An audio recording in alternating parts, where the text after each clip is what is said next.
en el 1867. En esa época estaba en plena revolución, primera revolución industrial. La base de la revolución industrial era Gran Bretaña. Gran Bretaña tuvo en el año 1851, unos años antes, una gran exposición con el Palacio de Cristal. Y en esa época todos los emprendedores, como pasa hoy día, o con muchos de ellos que quieren ir a instalarse a Silicon Valley, en esa época los emprendedores querían ir a instalarse a Londres. Y es así, un año después de esta innovación, de este emprendimiento, abrió una oficina en Londres. A los 5 años estaba exportando su producto a Australia y Sudamérica, y como buen emprendedor, a los pocos años vendió su empresa y la compró Jules Monerat por 1 millón de francos. Y eso sigue hasta el día de hoy. Entonces, eso era en el contexto de la sociedad industrial, en la parte final. También en esa época, y yo diría es importante entender, apareció el concepto y el origen del concepto y el concepto de la marca Made in Germany. En el 23 de agosto de 1867, Gran Bretaña exigió a los fabricantes alemanes que su producto de exportación llevara la etiqueta Made in Germany, como una medida para que sus consumidores pudieran protegerse frente a productos de mala calidad, porque en esa época los alemanes hacían productos de muy mala calidad. Más de un siglo después, el Made in Germany se ha convertido en una marca y símbolo de calidad.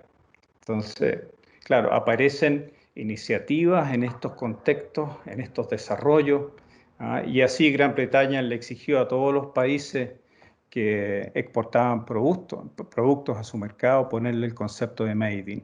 Hoy día es curioso porque tenemos una propuesta, un proyecto en China que se llama Made in China 2025. Entonces, sí, cuando observamos el desarrollo de sociedades e industrias, es importante tener algo de esa información.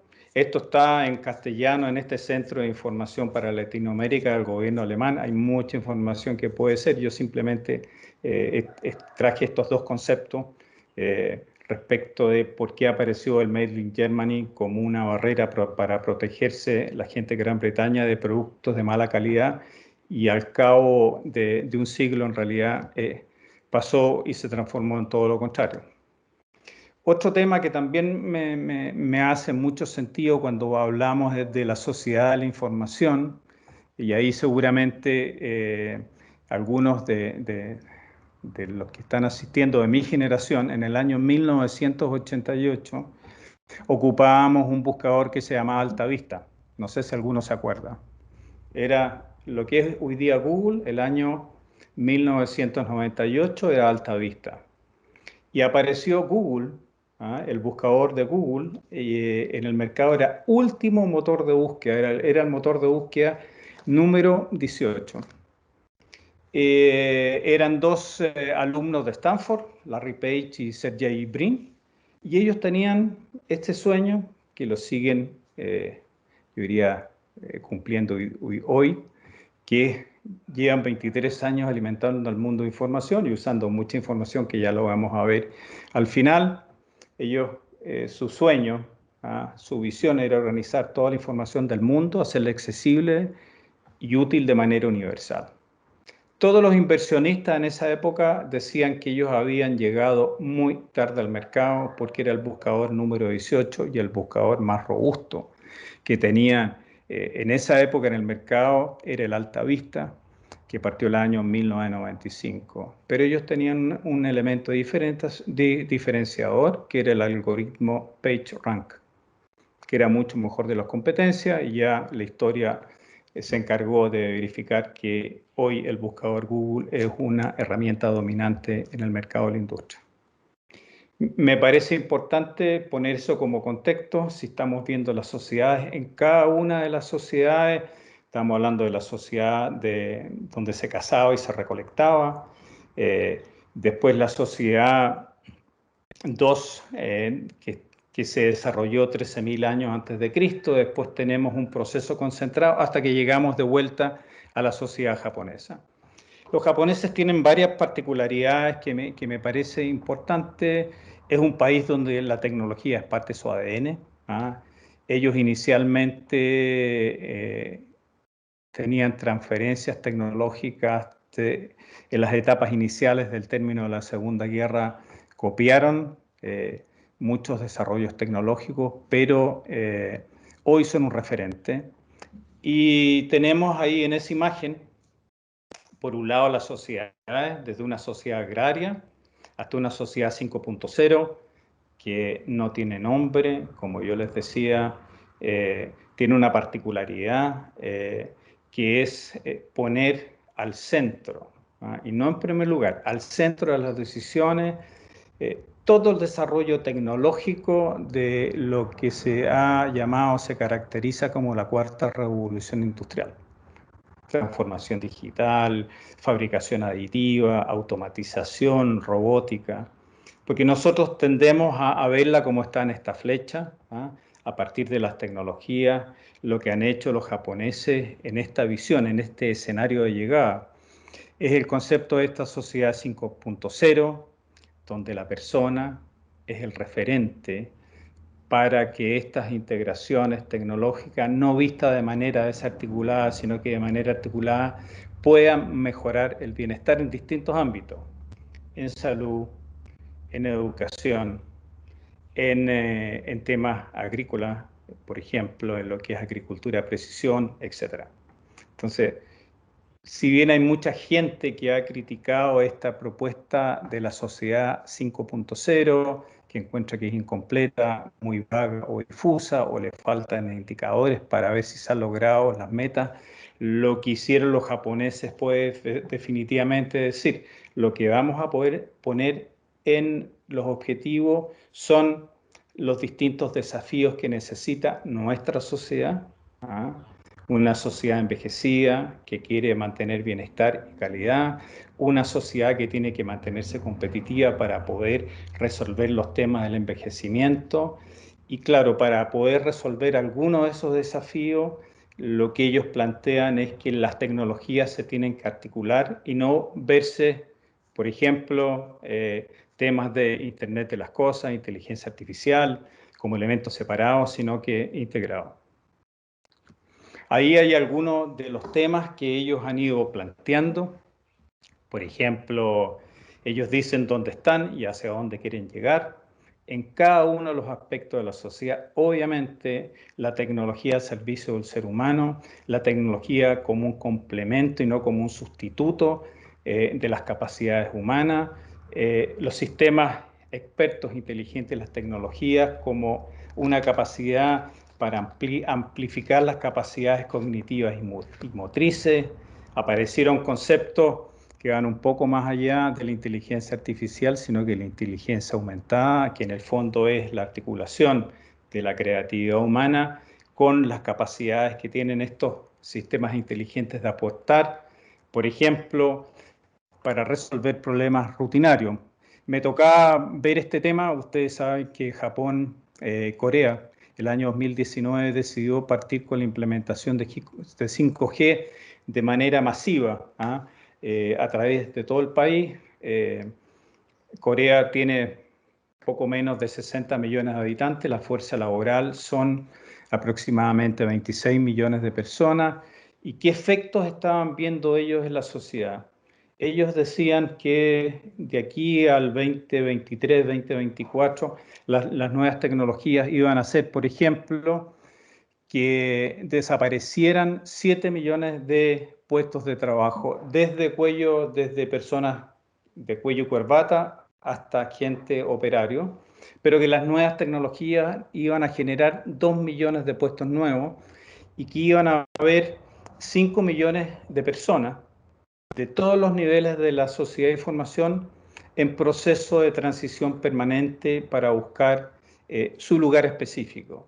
Ahí me hizo mucho sentido una metáfora que utilizó en un seminario que asistí donde estaba Joseph Ramos y él en este contexto mencionaba que él tenía dos visiones, una macro y una micro.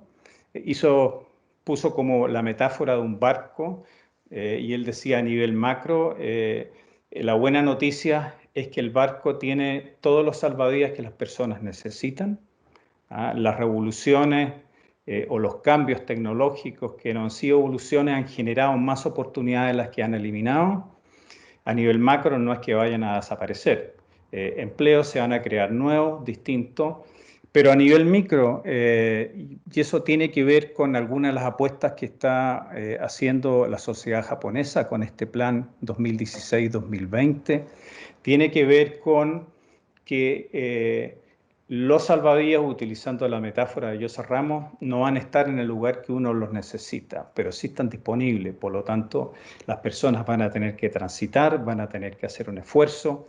Y yo creo que para una universidad como la nuestra, humanista cristiana, y si lo ponemos en contexto de las preguntas que el Papa Francisco nos ha desafiado desde hace 6 años a responder, obviamente que son temas que tenemos que tomar en consideración.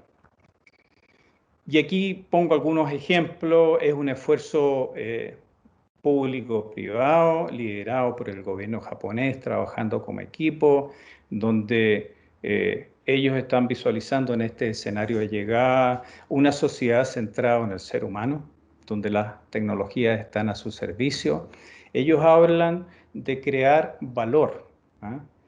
Nuevos valores para el ser humano en salud, en la industria, en la educación, etc.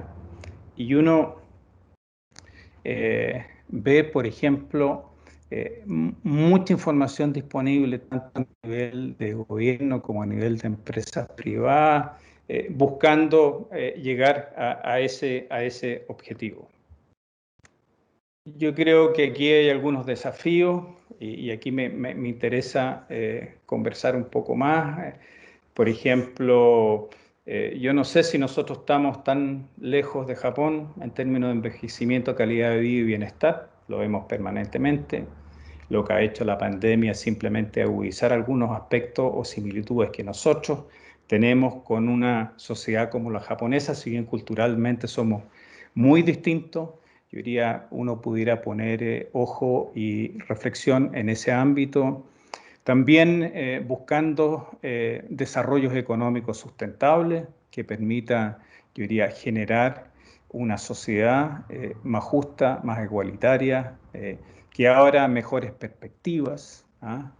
Y en eso yo creo que nosotros no hemos hablado en Chile del quinto plan de ciencia, tecnología e innovación para crear este escenario de la sociedad 5.0, pero son temas que yo recomendaría y por lo menos desde la facultad, desde esta nueva facultad, sí queremos ayudar a poner esos temas en la agenda de la universidad. Si vemos las nuevas tecnologías que están disponibles, recién estamos hablando de 5G, pero yo diría todos los estudios dicen que 5G es un tránsito al desafío que viene, que es 6G de aquí a 10 años, una década, y empiezan a aparecer, por ejemplo, nuevos servicios deslocalizados. Me faltó una, dice ahí. Por ejemplo, y ahí podemos precisar cómo hacer. Uno puede visualizar que un médico de la Clínica Mayo podría operar perfectamente utilizando la tecnología 5G, que da cobertura, que da baja latencia, que da mucha seguridad a una persona en Chiloé. Pero ahí hay que deslocalizar el servicio, que significa que vamos a tener que pensar de manera distinta. Seguramente uno podría enviar por drones un sistema de cirugía robótica a algún lugar específico, por ejemplo, en la isla de Chiloé, y tener un médico operando, un excelente médico operando desde Estados Unidos, por ejemplo, de la Clínica Mayo o cualquier otro referente. Yo creo que son realidades que vamos a empezar a enfrentarnos como sociedad y que, claro, ahí lo que tenemos que ver cómo vamos a diseñar este nuevo servicio deslocalizado, donde el cirujano está a una cantidad enorme de kilómetros, donde está su paciente, por lo tanto, vamos a tener que ver cómo van a ser los servicios de salud y creo que eso es un desafío. También aparecen nuevos conceptos que uno los empieza a leer en prensa en Chile y fuera de Chile, como por ejemplo la basura digital, que está permanentemente, yo diría, bombardeándonos. Son más que los spam. ¿ah? Después, otro tema que tiene que ver con esta sociedad 5.0 y que también podría afectarnos a nosotros en esta perspectiva, entender solo los derechos y deberes digitales, ¿ah? Por ejemplo, el derecho al olvido, que Google, que lo acabamos de comentar hace un momento, yo diría, elimine de su base de datos, de sus registros, cómo yo busco. Porque nosotros estamos aquí, y lo vamos a ver en un momento, con el típico cuento como de Hansel y Gretel, que nosotros vamos dejando con cada clic o con cada visita estas piedrecitas en el bosque o estas miguitas en el bosque, que las empresas saben bastante más de nosotros, ¿ah? Y aparecen conceptos, por ejemplo, ¿qué es lo que yo... A ver, si el día que yo fallezca, yo quizás me gustaría donar mi gran cantidad de datos que yo tengo de salud a una investigación científica. O también, por ejemplo, donar los datos de mi comportamiento socioeconómico o de mi comportamiento social, ¿ah? Pero la pregunta es, ¿dónde están esos datos? ¿Qué pasa si yo tengo una cuenta en Instagram o en Facebook o en la red social que sea cuando yo fallezco? ¿Cómo es la muerte digital? Entonces, aparecen una serie de temas que no eran tan evidentes hace algunos años, pero en una sociedad de cara al futuro, donde uno quiere bienestar, uno tiene que hacerse esas preguntas. Apareció la ley de protección de datos en Europa, también en Chile. A mí me tocó durante una época volar bastante por Lufthansa y cuando empezó a operar la ley de protección de datos de la Unión Europea, a mí me llegó un mail de Lufthansa. Como buenos alemanes me dijeron tres cosas. Los datos que tenemos de ustedes son estos. Estos datos los tiene tal departamento y los usamos en tales cosas. Así de simple. Tres. ¿Ah? Yo creo que es importante, ¿ah? Porque nosotros estamos enfrentando una sociedad donde los datos tienen en realidad cuatro B cortas, pero pudieran ser, uno es el volumen. Nosotros generamos una cantidad de datos enorme, tenemos la velocidad con la cual generamos datos y tenemos la variedad. ¿Qué tipo de datos? Desde clics, desde videos, desde podcasts, etc. Y también tenemos la veracidad. Cuando nosotros trabajamos o nos movemos en Internet, tenemos un comportamiento que es muy real a lo que nosotros pensamos. Por lo tanto, esa es la cuarta vez de los datos. Y claro, ahí hay un tema bastante completo, bastante complejo respecto de quienes usan. Por ejemplo, me llamó la atención el otro día que me llamaron de Movistar y me dijeron, mire, lo llamamos porque usted, yo no sé cómo accedieron a mi teléfono celular. Lo llamamos porque usted estuvo visitando la página y estaba explorando opciones de tener, yo diría, internet satelital. Claro, uno va dejando pistas. Después hay otro tema que también es complejo, que son los neuroderechos y deberes, ¿ah? Si bien Chile, no es que yo esté de acuerdo, pero el senador Girardi puso estos temas en la palestra y ahí me acordé de dos películas que son medias, una es en broma y otra es en serio, que tiene que ver cómo nos programan. ¿Se acuerdan de la película Men in Black? Que después de un episodio, los protagonistas con una luz te desprogramaban, ¿ah? Ese es un tema de neuroderechos o neurodeberes. También está una serie de capítulos de distinto tipo en Black Mirror, donde te muestran la cara oscura de la tecnología. Entonces ahí hay uno que es Men Against Fire, que es muy similar, que la deshumanización de la guerra, ¿ah? Donde a los soldados los desprogramaban y tenían que ir a cazar unos mutantes que los llamaban cucarachas, pero los mutantes también con un efecto muy parecido a lo que hacía la gente de Men in Black, los actores, los desprogramaban y se dan cuenta que eran seres humanos igual que ellos. Les cuento eso simplemente para poner atención de elementos que están por un lado, asociada a esta sociedad 5.0, que tiene que ver cómo yo articulo las distintas tecnologías para generar más valor y bienestar para el ser humano en distintos ámbitos de la vida cotidiana, y ahí los japoneses, con una sociedad muy envejecida, es fundamental.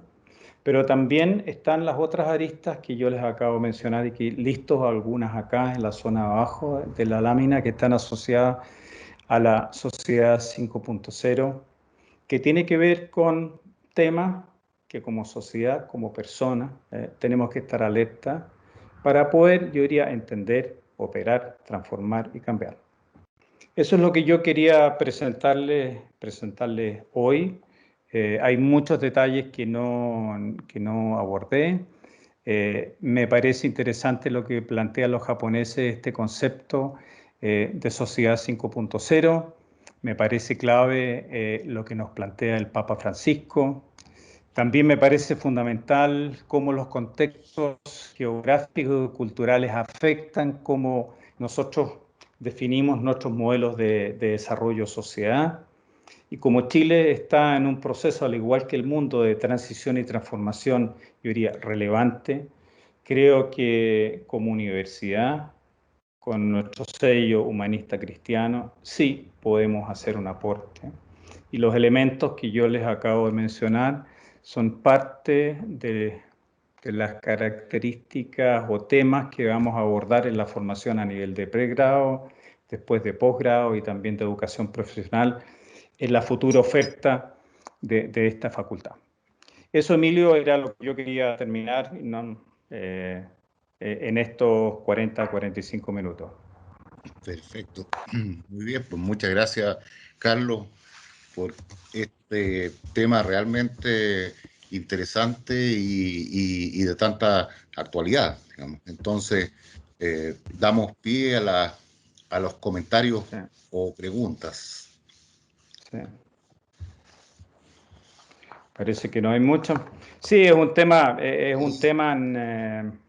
bien, bien desafiante, ¿ah? Y yo Sí, creo que tenemos que hacernos las preguntas que el Papa nos desafió a hacerlas. sin duda. Y hay preguntas, o Ya. comentarios.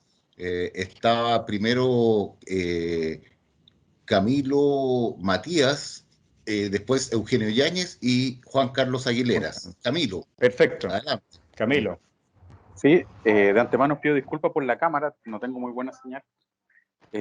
Pero dos preguntas, que la primera es de lo poco que sé de la cultura japonesa, que la encuentro igual en muchos aspectos atractiva, pero por testimonio de otras personas que es conocido que han vivido allá, han contado de que de por sí todo este funcionamiento como comunitario que tienen, de la empresa en general funciona muy bien, hay mucho trabajo en equipo, pero implica también una cierta, más o menos grave, pérdida de la individualidad, como que el individuo al parecer no importa, sino que lo que importa es el equipo.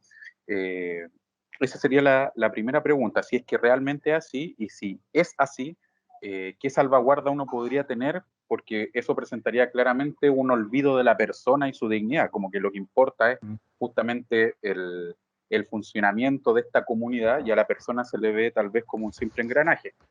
Y lo segundo sería la pregunta respecto de eh, también estos principios que en base a los, aquí todo va por la parte de los japoneses, en parte cómo operan los japoneses u otras culturas, eh, claramente en muchos aspectos son dignos de seguir e imitar, pero el problema es que yo veo ahí es cómo podemos relacionar ambas culturas, porque igual somos culturas distintas, ya, o sea, ya el mismo hecho de que una cultura esté bien permeada, en el caso de nosotros, cultura occidental por el cristianismo, ya hay una visión distinta de lo que es el ser humano en la cultura japonesa, y también es distinto una cultura como la nuestra a una cultura que fue permeada, por ejemplo, un cambio brutal que hubo, de lo que me recuerdo, entre el paso de la era Edo a la era Meiji, Sí.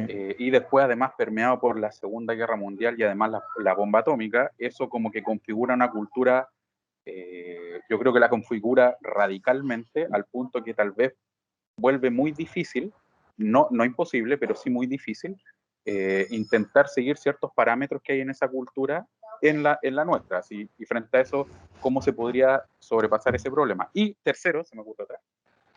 Y el tercer punto es, por ejemplo, respecto de esto de la deslocalización, que me parece un concepto muy interesante, también cómo poder esa deslocalización que yo creo que nosotros como profesores ya la estamos viviendo, hemos estado dando clases sin estar en la sala de clases, ¿cómo puede también sobrellevarse sin pasar a olvidar nuevamente el trato personal directo que, por lo menos por experiencia, es muy distinto dar una clase estando presente con los alumnos en la sala que estar desde kilómetros de distancia? Por lo menos a mí me tocó, y a varios profesores de acá del Instituto de Filosofía nos tocó dar clases desde distintas regiones, porque ahí se pierde un poco el trato personal tal vez. Esos serían como los tres temas. Sí. Muy buenas preguntas las tres, te las voy a ir contestando. Primero, de manera general, simplemente yo les compartí una visión de una experiencia que a mí me tocó vivir y sigo viviendo Japón. Son culturas y realidades completamente distintas, por lo tanto, es muy difícil que nosotros podamos, yo diría, acercarnos o intentar imitar, porque hay una visión, desde tú señalas, muy distinta del ser humano, ¿ah? Si bien ellos también tienen respeto, etcétera. Y coincido contigo, Japón es una sociedad muy colectiva. ¿Ah? Y eso un día me lo explicó un profesor japonés, me decía, mira, ustedes en Occidente son muy poco homogéneos desde el punto de vista de la raza. Me decía, aquí en Japón somos todos japoneses, por lo tanto, la persona que limpia el vidrio o hace el aseo en mi departamento o el que me echa benzina en el auto es parte de mi ADN. Por lo tanto, nosotros lo vamos a cuidar, todos nos vamos a cuidar. Entonces ellos privilegian, digámoslo así, eh, eh, la protección de manada o de rebaño. ¿Ah? Yo te digo, esa es mi percepción. Lo otro que me llamó la atención, el año 85 que yo comenté, me tocó visitar una planta de Nissan en las afueras de Tokio y fuimos con gente de Detroit y no podían creer que en una planta que tenía un par de, yo diría eran como 3 o 4 cuadras de largo, se hacía un auto cada 2 minutos y medio. Era una planta que ganó el año 84, la planta robotizada más relevante de esa época, estamos hablando hace 37 años atrás, y nos tocó conversar con un grupo de obreros que estaban en una zona donde no los habían podido sustituir por los robots, y la pregunta fue, ¿qué piensan ustedes del futuro? ¿Ah? Si van a ser sustituidos, y ellos dijeron algo que a mí me llamó la atención en esa época. Ellos decían, mira, nosotros no nos preocupamos de ese tema porque sabemos que la empresa nos va a proteger. ¿Ah? Eso obviamente es complejo porque también el tema de la individualidad propia del mundo occidental no es tan evidente o tan así en Japón. ¿Ah? No te estoy diciendo que es bueno o malo, es distinto. Algo que me tocó a mí también vivir con algunos compañeros de universidad o del Instituto de Tecnología. Yo me fui casado a Japón con 2 niños, con mi señora, mis niños chicos, en esa época que era profesor de la universidad, cuando me fui al posgrado, y había un compañero de curso que fue el director de desarrollo de Sony durante muchos años, y en esa época él era soltero. Y yo le pregunté, oye, ¿y cómo es uno pregunta con un compañero de curso, ¿cómo es el tema del matrimonio? Ah, me dijo, no, mi madre se encarga de buscarme una señora. Y no te cuento que eso sea una realidad pasada, es presente. Entonces están los matrimonios por entrevista, donde se acuerdan los padres, se ven los futuros novios y se ven 2 o 3 veces y se casan. Y conversando con ellos, después me decían, mira, muchas veces de estos matrimonios por entrevista nace el amor, y un amor muy permanente. Me decía, por lo menos la opinión de ellos, muchos de los matrimonios por amor o exclusivamente por amor en la cultura japonesa fracasan y terminan separándose.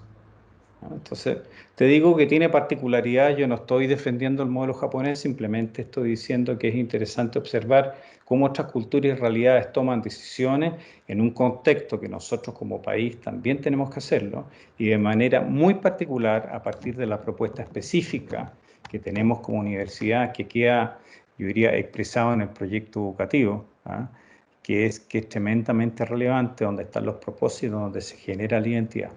Esa es la primera pregunta. ¿Cuál era la segunda?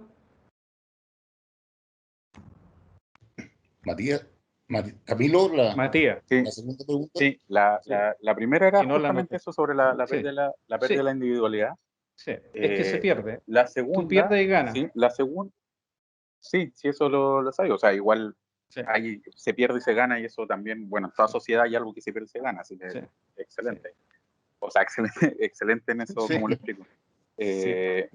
Sí, lo segundo, o tal vez las últimas dos preguntas, podríamos tal vez reducirla a otro problema, que sería Ya. el punto de la posibilidad de la técnica, con este punto de la deslocalización y todo eso. Sí. Si es que algo pueda ser posible técnicamente, significa necesariamente que pueda ser bueno para la sociedad. Y ahí tenemos el caso de las clases. No necesariamente, yo coincido Sí, contigo. La deslocalización es muy compleja en educación, porque nada sustituye la relación directa con el alumno. ¿Ah? Y además hay un tema que también es complejo, que Eugenio lo ha planteado en varias oportunidades y lo suscribo plenamente, que para enseñar hay que saber, para educar y formar hay que ser.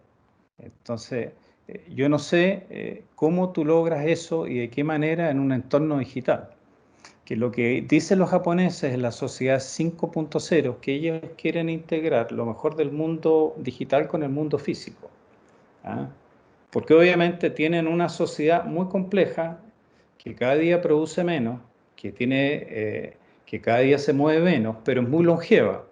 Entonces, ¿qué me llamó la atención? Y perdona o también que me extienda en este punto. La primera vez que fue a Japón, yo decía, oye, ¿por qué los japoneses son tan longevos? Y me dijeron, es que tenemos una visión de la vida, y que después varias personas escribieron libros, que es el Ikigai. El Ikigai es el sentido y el propósito que tú le das a tu vida. Entonces, yo tuve un profesor japonés que no tuvo hijos, y yo lo pasé a ver cuando él cumplió 69 años. En Japón se jubila a los 70. Entonces él me invitó un día a comer pollo teriyaki y a tomar cerveza Kirin, que es una cerveza de verano tipo lager, que me gusta. Y él me dijo, mira Carlos, quiero compartir contigo mis próximos 20 años de proyecto. El próximo año yo jubilo en la universidad escribió un libro y me pidió que yo le escribiera el prólogo, pero me dijo, mira, como no tenía hijos, me dijo, quiero compartir contigo lo que yo quiero hacer de los 70 a los 90. Entonces, ese es el propósito del sentido vital, que hace que los japoneses sigan aportando, se sigan desarrollando como personas, etc. Pero vuelvo a lo que tú mencionabas, la deslocalización tiene muchos efectos positivos, pero obviamente también tiene implicaciones negativas. Claro, yo puedo, por ejemplo, darle acceso a cirugía de alto nivel con sistemas. A mí me ha tocado evaluar un sistema robótico por años que se llama Da Vinci, que me invitan regularmente a Alemania a unos concursos de diseño, ingeniería e innovación, y me ha tocado por años, yo diría, evaluar su evolución. Pero claro, no se sustituye el cariño, la calidez humana que un médico puede tener en el trato específico con su paciente, que es muy relevante. Por eso yo decía que en esta deslocalización de servicios en medicina y en otras áreas hay que diseñar esa experiencia de manera diferente. Y es una oportunidad que por lo menos así lo estamos viendo desde la facultad, que es entender yo diría, algunas variables distintas del desarrollo de la misma gente más joven, pero también la gente mayor. Que los japoneses en esta sociedad 5.0 no quiere que ninguna persona quede excluida. ¿No? Pero sí, te respondo, es muy complejo, yo diría, sustituir esta relación directa y humana que uno tiene con los alumnos. Yo he sido profesor muchos años, por lo tanto, eso es algo que no sé cómo vamos a seguir, yo diría, cuidando, fortaleciendo, potenciando en los desafíos que vienen. Muy bien. Eugenio. Sí, bueno, yo primero quiero agradecer a Carlos la interesante ponencia y muy ilustrativo, sobre todo para los que no estamos somos muy cercanos a estos temas, pero que sí nos interesa el tema tecnológico, por decirlo de alguna manera. Y en ese sentido tengo, no sé si son 3 preguntas o no, pero eh, la primera, Carlos, un poco basado en tu propia experiencia, podríamos decir que en alguna medida estamos condenados al progreso tecnológico, es decir, que la tecnologización de la vida humana es un proceso ineluctable y que eso va a pasar en todas las sociedades, algunas primero, otras después, digamos, pero que la tecnología, para utilizar una frase que se ha dicho mucho ya, llegó como para quedarse. ¿Mm? Es decir, que acá no habría o no hay una vuelta atrás. Y la sociedad avanza, la sociedad humana, Occidente, Oriente, avanza hacia un proceso de tecnologización de la vida humana que ya está, cierto, disponible en los celulares. Yo hace años escuchaba a un brasilero que me decía, en un encuentro en Colombia, que llegaba a su departamento y le decía, Alexa, prepárame el café, Sí, y después Alexa sí. prende la luz, y yo decía, bueno, este brasilero, los brasileros son, todos lo magnifican y obviamente no le cree, y resulta que después una hija me dijo, papá, pues si esa es la aplicación de, no sé, sí, sí, eso se Sí. puede hacer. Ya, entonces pareciera ser que es un proceso ineluctable. Eso sería una primera consulta si tú crees que no hay vuelta atrás en este proceso. Y otra cosa que tú mencionabas, que decías que al menos en la sociedad 5.0, en Japón, la tecnología se ve como un complemento y no como un sustituto. Pero también, Así y lo es. pongo en condicional, pareciera ser que nos guste o no nos guste, sustituye la tecnología. No sé, los robots sustituyen a las personas, la economía digital se supone que va también a sustituir a las personas. Yo también hace 4 o 5 años me tocó estar en un congreso en Colombia y escuché al subsecretario de Economía alemán y decía que los alemanes están en pánico porque los cálculos de ellos son, no me acuerdo cuántos millones de trabajos se iban a perder y se iban a recuperar menos de la mitad. Entonces, para mí nunca había escuchado de economía digital que era chino, entonces ellos estaban preocupadísimos porque efectivamente ahí no iba a haber complementos, sino que iba a haber una clara sustitución. Entonces pareciera ser que aunque no quisiéramos, igual la tecnología nos va a ir sustituyendo, por decirlo de alguna manera, y aunque va a crear nuevos puestos de trabajo, no con la misma celeridad de los puestos que se pierden. Y por último, quizás la pregunta, no sé si más compleja, eh, a ver, una sociedad 5.0 como la japonesa, en tu experiencia, ¿hace a las personas más felices? Es decir, ¿es una sociedad mejor? ¿Se podría decir que es una sociedad mejor donde la gente vive con mayor plenitud, por decirlo de alguna manera?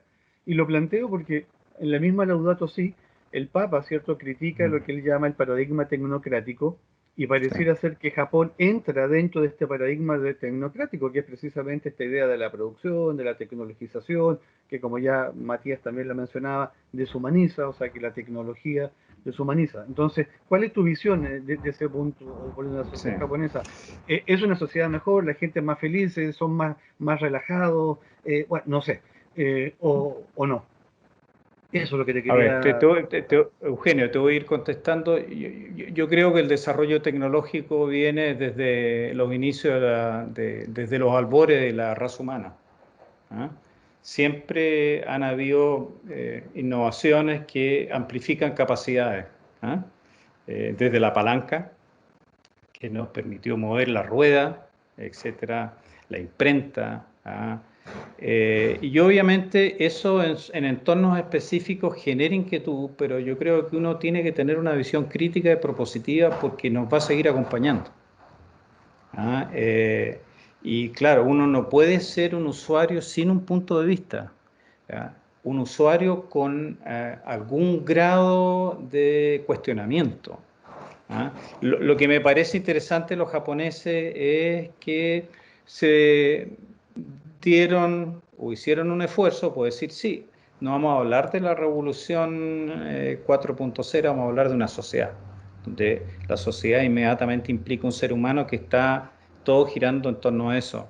Pero para ser muy concreto, sí, la tecnología va a ser parte de nuestro entorno cotidiano, desde los teléfonos que tenemos en los bolsillos, que es un sistema experto, que te ayuda en lo que tú quieras, contéstame el mail, etcétera, para facilitar la vida. Pero claro, uno siempre tiene que tener, yo diría, una visión o una distancia. Van a aparecer temas como los que mencioné al final. ¿Ah? Por ejemplo, aparecieron conceptos desde... Antiguamente no había donación de órganos, ahora hay donación de órganos. Entonces, ¿qué, nosotros vamos a poder donar datos o no? ¿Ah? ¿Dónde están esos datos? Entonces, el día que yo me muera, yo podría decir, mira, yo quiero donar todos mis datos de salud a la ciencia. No sé si eso se va a poder hacer, pero son preguntas que vienen. Respecto de... hay visiones un poco catastróficas respecto de los impactos de las transformaciones tecnológicas, pero viéndolo en perspectiva y ocupando un poco esa metáfora de Joseph Ramos que utilizó va a haber mucha gente en tránsito durante mucho tiempo de su vida, ¿ah? Eh, preparándose para poder, yo diría, entender y actuar en un mundo complejo. Vamos a vivir en una sociedad multigeneracional, o sea, van a haber 4 o 5 generaciones distintas trabajando de manera colaborativa hoy, Eugenio, y eso implica pensar las cosas de manera distinta, desde gente que tenga 20 años hasta gente que tenga 75 años, desde nativos digitales hasta, yo diría, nativos por adopción, que van a tener que tener ese reciclaje. Y sí, hay distintas visiones, hay gente que tiene una visión muy catastrófica y hay gente, o expertos o analistas que creen que se van a generar más oportunidades de las que se pierden, de las que se pierden, como mencioné hace un momento, pero van a tener que haber tránsito, personas o una sociedad en movimiento, y yo creo que en ese contexto el rol de las instituciones de educación como la nuestra van a ser relevantes. ¿Ah? Esa es mi opinión personal respecto de tu segunda pregunta. Y si son más felices los japoneses, habría que entender el concepto de felicidad de ellos. Yo, claro, el concepto de felicidad tiene distintas aproximaciones. Yo creo que son felices en el contexto que ellos viven. Seguramente yo no sería feliz en ese contexto, ¿ah? Porque mi visión de la vida es un poco distinta. Pero yo creo que es bueno, y ese fue el motivo un poco de este coloquio, esta conversa abierta, de ver que hay otras realidades que tienden a enfrentar problemas equivalentes de manera diferente. Y es una manera de poder aprender, de poder entender cómo las culturas hacen que uno reaccione de una manera o toma decisiones de otra manera específica. Pero para un occidental es muy difícil entender esa felicidad de los japoneses. Por ejemplo, temas de la cultura japonesa. Los japoneses respetan mucho a la otra persona. Por lo tanto, siempre humillan lo propio. Algo que para nosotros, cuando hablamos de Nuestra Señora o nuestros hijos, nos ponemos pechugones y decimos, oye, mi señora es increíble, hace esto, yo estoy orgulloso de mis niños, hace lo otro. Eso jamás te lo va a decir un japonés. Ellos van a humillar, te dicen, no, mi señora, mis hijos son flojos. Que cuando uno interactúa en la sociedad, realmente te golpea. Pero esa es su manera de mirar el mundo. ¿Ah? Y ahí se producen golpes culturales muy fuertes cuando hay, por ejemplo, matrimonio. ¿Ah? Entonces, desde nuestra perspectiva, esa sociedad 5.0, como la están viendo los japoneses, como la están conceptualizando, yo creo que hace felices a las personas de esa cultura, entendiendo ese contexto específico y esa realidad que les toca vivir. No creo que sea el concepto de felicidad que nosotros buscamos en Chile o en Occidente. Eso, Eugenio. Te Sí, contestaría. No. no, perfecto, gracias Carlos, sí, se me quedó clarísimo. Muy bien. Antes de darle la palabra a Jorge González, Juan Carlos Aguilera había levantado su mano. No sé si quiere ahora intervenir Juan Carlos o Sí, directamente sí, Jorge. si se puede. Hola, Juan Carlos. ¿Qué tal, Carlos? Primero un saludo de cumpleaños, Emilio. Muchas gracias. ¿Sabes cuándo está? ¿Hoy día está el cumpleaños? Hoy día, sí. Oye, feliz cumpleaños, Emilio. Sentido de Gracias, amistad. Carlos. Y luego, muchas gracias, Carlos. Escuché con atención que llegó un minuto tarde a la exposición. De hecho, se me pasó el tiempo porque estoy trabajando en algo y no advertí el pitito tecnológico. Te agradezco muchísimo la presentación, es muy sugerente y, y hay algunas cuestiones que me gustaría saber qué piensas acerca de ella. Primero, me parece que es muy interesante el rescate que haces tú del magisterio de la Iglesia para, en cierto sentido, enmarcar a tu modo el tema de la exposición. Y eso pienso que es en cierto sentido una carencia que nosotros tenemos en orden a advertir o pensar que el magisterio de la Iglesia no ha dicho nada acerca de cuestiones cruciales, más bien creo que no lo ha dicho todo, pero casi todo, porque justamente en el ámbito del trabajo magisterial, de lo que siempre se ha tratado es de recibir los aportes más de punta, por así decir, de las personas que están pensando lo último pareciera en el mundo. Y eso creo que es muy interesante que también nuestros alumnos pudieran tenerlo.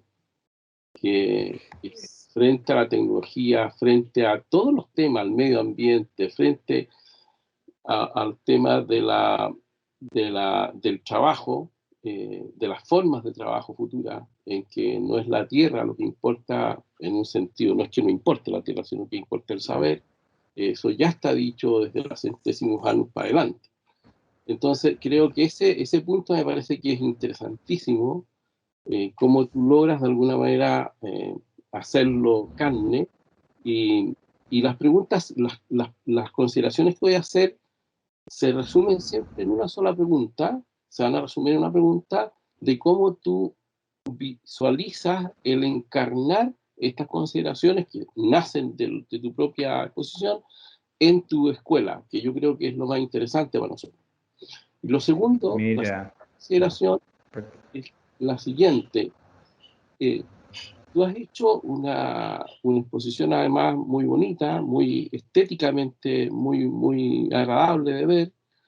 Y claro, ahí también hay una cuestión que resulta extraordinariamente también interesante, porque claro, la estética como esplendor de la forma supone que uno tiene que pensar, debe pensar. Esa especificación del pensamiento en una obra que se realiza y que es bella, supone previamente el pensamiento. Luego también hay una tercera cuestión que me parece que es interesante, es cuando señalaste respecto del tema de la creatividad, que algunos estudiantes parecieran, no recuerdo exactamente si eran de ingeniería o no, que eran más creativos que los estudiantes de arte en Chile, que se supone que son los creativos por excelencia. Pero nuevamente ahí tenemos la misma cuestión. La cuestión es la capacidad de pensar, porque la creatividad no es otra cosa que una forma de pensar que el hombre se supone que tiene, pero esa forma de pensar, desde el punto de vista de la creatividad, supone necesariamente, me parece, que la persona tenga una relación natural con la realidad, porque la realidad es la que le suscita ideas y pensamientos, no es de la nada, lo cual supone, en lo que yo estoy diciendo, una cierta visión antropológica humana, que lo vamos a estudiar Completamente de acuerdo. el minuto que dar. ¿Ah? No es de la nada que salga, no es La tercera consideración, que siempre yo estoy pensando en los alumnos, porque tú todo el tiempo lo que has dicho es como en la facultad nosotros estamos pensando, entonces estoy pensando en eso. Y teniendo también en cuenta que justamente, de alguna manera, nosotros tenemos un problema, a mi juicio, que es muy delicado y que atenta contra esa capacidad del hombre de pensar. Homero ya decía que el hombre no es un recurso, sino que es fértil en recursos. Esa es una cosa muy bonita que uno la puede advertir, ¿no? Es fértil en recursos. Sin embargo, la educación nuestra, sin dejar de considerar que tenemos el 85% de las personas, capaz que estemos incluidos en ella nosotros, el 85% de los chilenos es analfabeto funcional, lo cual supone una cuestión de orden que es de mayor envergadura. Entonces, pero a su vez tenemos una forma de educar que de alguna manera lo que impide justamente es pensar, porque contrario a lo que tú has señalado de una manera que yo comparto plenamente, que la tecnología está al servicio de la persona, al parecer nuestras formas de educar suponen una subordinación del hombre a la tecnología. Y así tú lo tienes, por ejemplo, ya dos ejemplos muy sencillos, en el hecho, por ejemplo, que a un profesor se le evalúa de acuerdo a ciertos criterios de alguna persona que burocráticamente supuso que eso es lo que es ser buen profesor, pero si uno analiza cuáles son los criterios o parámetros de esa evaluación, implican una subordinación de la persona a la tecnología que implica la falta de creatividad, que son otros modos de hacer y otros modos de pensar. De alguna manera, en esa evaluación, que es la última instancia del ámbito de la educación, pareciera, justamente te ponen a todos en el mismo tubo, en la misma forma, y te evalúan de una manera que es única, lo cual atenta justamente contra la libertad, porque es el pensamiento único, nosotros sabemos que es totalitario. De manera que cuando uno advierte, y termino ahora la cuarta consideración, que tiene que ver con esto, indudablemente que la tecnología, siendo un valor extraordinario, en la medida en que uno no la considere como un medio, perdemos el sentido de los fines. Y un alumno en la universidad que puede estar obnubilado con la tecnología, con las cosas de cómo se hacen, lo más probable es que esa tecnología, como de hecho para eso es, en cierto modo, al servicio de la persona, a uno le ahorra realizar una serie de acciones que son estereotipadas y que no necesitan que yo esté metido en ellas. Por eso yo no le tengo miedo al tema de las pérdidas de empleo y eso, porque el hombre siempre tiene la capacidad, y confío en la persona, tengo una visión optimista y esperanzadora, más que optimista, que nosotros somos capaces de generar nuevas fuentes, digamos, de poder desarrollarnos como personas. Pero esa tecnología supone que yo dejo de realizar una serie de labores estereotipadas, pero al mismo tiempo me dejo un espacio de tiempo que si yo no tengo un vigor en la formación, no voy a saber qué hacer. De alguna manera, me convierto en una especie de una nueva forma de pobreza que es al mismo tiempo una gran acumulación de riqueza tecnológica, pero que yo no soy capaz de saber ocupar el tiempo de una manera humana. Entonces, estas consideraciones, Carlos, que me suscitaron tu presentación y por eso te lo agradezco, me llevan también así a pensar en una película, ¿no es cierto?, como Blade Runner o Fahrenheit 451, en que, claro, la tecnología es la chatarra, todo muy bien, pero hay una pobreza humana. Entonces, desde esa perspectiva, yo creo que es un desafío súper interesante y sigo de alguna manera tu lógica argumentativa de cómo en la universidad o en tu facultad estas consideraciones podrían tener pie y realidad con los alumnos. Sí. Y muchas gracias de nuevo por tu exposición. A ver, voy a entregarte mi visión, Juan Carlos. Lo dije hace un momento, Eugenio lo ha planteado muchas veces, que para enseñar hay que saber y para educar y formar hay que ser. Por lo tanto, las cosas se hacen en gerundio, haciéndolas. ¿ah? Entiendo. Si no, queda un discurso sin contenido. ¿Ah? Y yo creo que uno tiene que motivar a la gente más joven a suscribir ciertos ideales, pero a partir de, yo diría, un referente que uno puede transformarse para ello. ¿Ah? Porque estamos en una época entre, se genera un diálogo entre el hacer y el aprender, que me parece relevante. ¿Ah? Sí, tenemos muchas metodologías, muchas tecnologías que nos permiten avanzar en distintos frentes con mayor precisión, velocidad, pero el tema de la reflexión, ¿ah? Que está asociado al aprender, sí tiene que ser un componente relevante y uno frente al desarrollo tecnológico, y eso es lo que vamos a empezar a plasmar en la nueva facultad.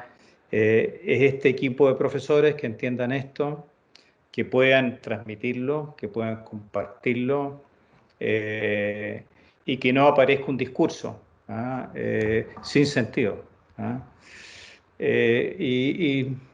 Y parte de la reflexión que hoy día compartí con ustedes tiene que ver con preguntas que para mí me parecen relevantes ponerla en el contexto de lo que plantea el Papa Francisco.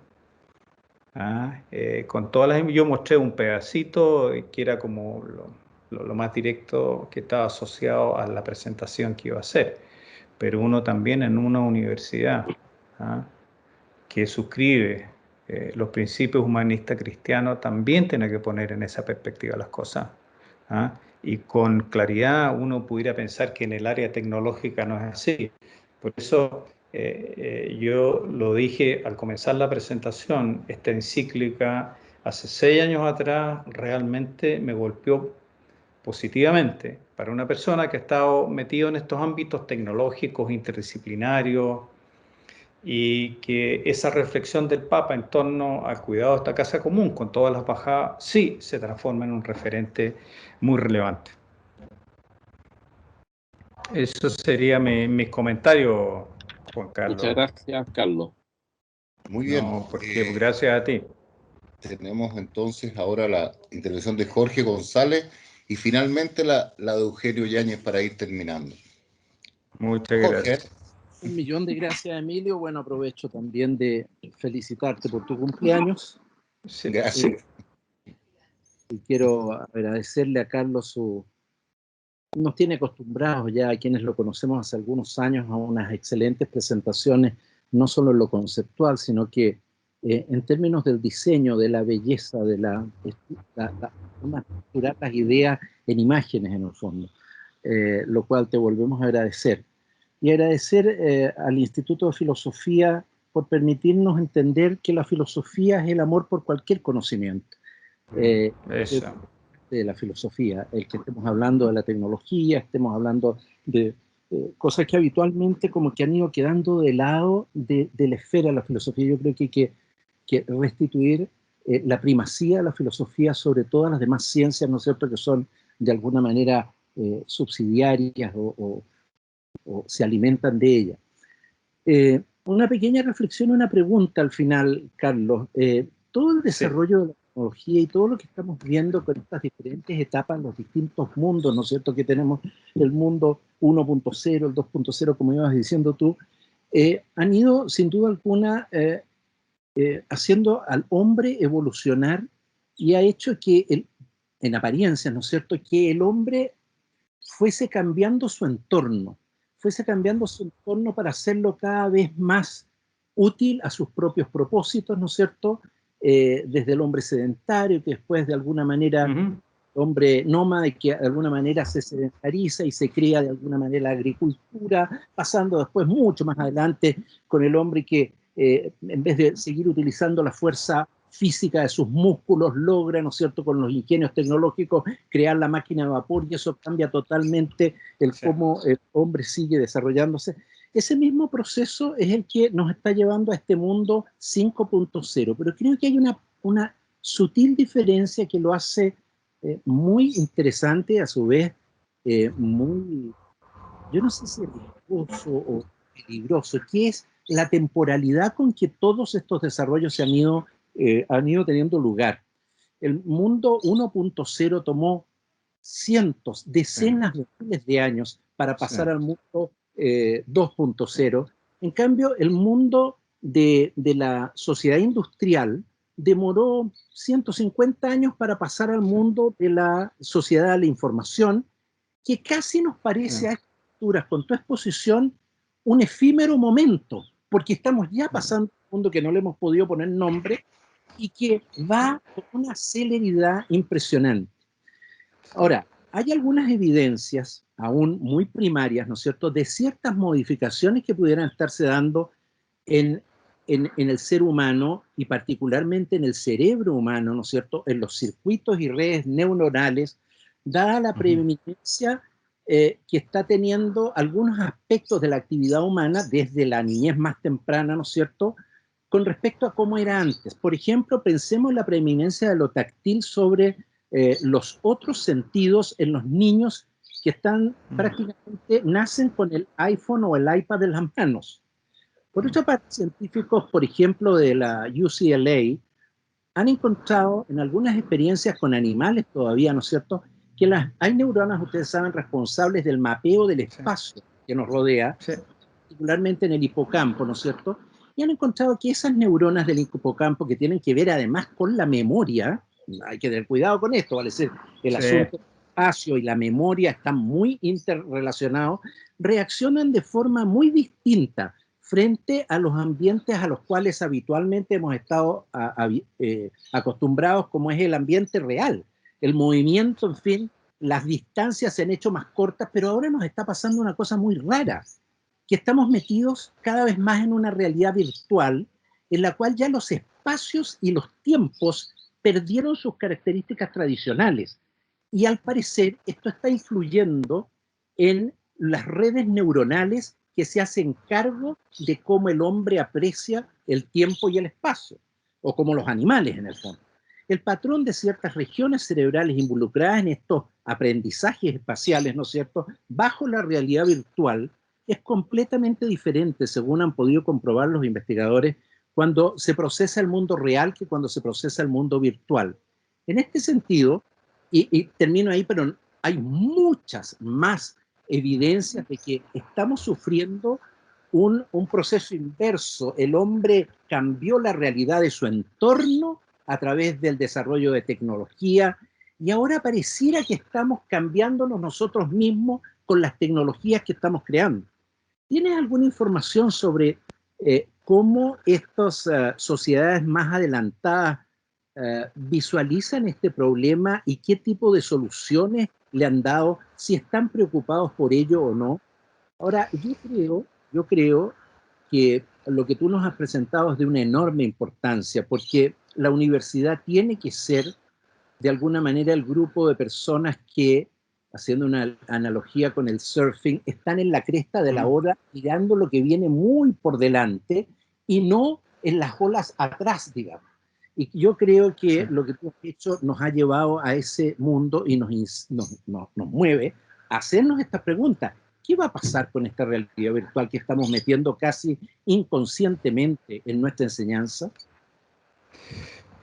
Jorge, te contesto mi experiencia y lo que yo he visto en sociedades como la japonesa, donde la tecnología es parte del ADN del mundo digital. Ellos dicen que mientras más uno se mete al mundo digital, tiene que trabajar el mundo análogo. Entonces, ahí hay un balance que tú tienes que hacer. Y ellos, lo que yo he visto, por lo menos en el área que yo me muevo, yo imagino que eso se aplica en muchas otras realidades, no todo es digital. Por eso ellos dicen que hay una integración, una convergencia, un alineamiento entre el mundo real, análogo, y el mundo digital. No es que ellos hayan desechado lo digital o hayan desechado lo análogo. Lo que me tocó ver en la universidad japonesa, no solamente en mi ámbito, en muchos otros ámbitos, que no es solamente el mundo digital el que te mueve la realidad o las necesidades, como tú vas a resolver las necesidades en el planeta. Y exactamente lo que tú señalas, sí, yo diría, hay investigaciones respecto de cómo esta relación y este balance que tiene que haber entre el mundo físico y el mundo digital, sí está cambiando el cómo aprendemos, y el tema de las redes neuronales es un tema que a mí me ha fascinado por los últimos 30 años y sí, definitivamente cambia la manera con la cual el ser humano está aprendiendo, especialmente las generaciones más jóvenes. Por eso lo que yo le comentaba a Juan Carlos, cómo tenemos que hacer las cosas haciéndolas en gerundio. No me refiero exclusivamente al tema digital, tener experiencias análogas, esas interacciones que son fundamentales entre las personas. ¿Ah? Pero sí, Jorge, yo coincido contigo, no tengo una respuesta, pero sí hay preguntas que tenemos que hacernos como universidad y mirar por sobre el horizonte de la contingencia inmediata. No podemos estar en la cola. Nosotros, como Universidad San Sebastián, queremos ser un líder en algunos ámbitos y hacernos estas preguntas en el contexto que nos mueve, en el contexto del proyecto educativo, con esta inspiración humanista cristiana. Por eso me parece que la encíclica era importante ponerla, porque están los temas ahí. ¿Ah? Porque tenemos que tener una opinión muy nítida frente al mundo. ¿Ah?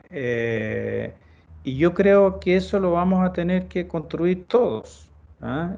Simplemente lo que yo he compartido con ustedes hoy día fue algunas reflexiones en torno a esos desafíos, Jorge. Gracias, Carlos, y aprovecho de pedirle a nuestros amigos filósofos, ¿no es cierto?, que a lo mejor algún día nos ilustren de lo que está pasando en la conceptualización del tiempo y el espacio en esta sociedad moderna. Sería muy interesante poder escucharlos a ustedes. Gracias, Carlos. Gracias, Emilio. Eso, gracias, Jorge. Gracias por... Emilio, y felicitaciones por tu cumpleaños, pues. Muchas gracias, Carlos. Muchas gracias. Y nuevamente gracias por la invitación, por su atención y por las preguntas. No, al contrario, queremos darte las gracias a ti porque fue una reflexión muy, muy interesante y con mucho, lo bueno es que también que ha salido aquí es que se necesita una reflexión desde el mundo de la filosofía, particularmente la antropología y la ética, en relación a cómo situarse frente a esta perspectiva del mundo 5.0.